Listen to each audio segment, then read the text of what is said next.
Masha, a spirited little girl with a knack for mischief, was playing in the forest near the bear's cozy cabin when she stumbled upon a small, glowing pouch. Intrigued by its shimmering contents, she opened it wide, unleashing a cloud of sparkling dust into the crisp winter air. Unbeknownst to Masha, this was no ordinary dust. It was pixie dust belonging to none other than Tinker Bell. Masha giggled as the sparkling particles danced around her, but what started as a joyful spectacle quickly spiraled into chaos.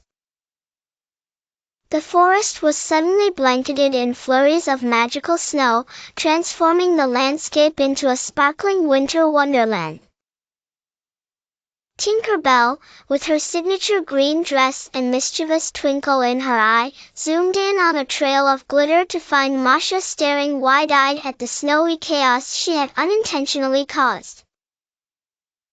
"Oh no!" exclaimed Tinker Bell, landing with a flurry of pixie magic. "What have you done?" Realizing her folly, Masha gasped. "I'm so sorry.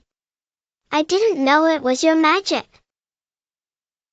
Tinker Bell, though a bit flustered, knew that there was no time for finger-pointing. "We have to fix this before Bear wakes up, or he'll be very upset with all this snow." The two unlikely allies quickly sprang into action. With Masha following Tinker Bell's instructions, they began to cancel the spell. Tinker Bell sprinkled a bit of concentrated pixie dust from her meticulously maintained reserve, counteracting the errant magic. Masha helped by gathering up as much of the loose pixie dust as she could, her mittens now full of glimmering sparkles. As they worked together, the snow began to melt wherever Tinker Bell flew, leaving behind lush greenery and vibrant colors, restoring the forest to its usual beauty.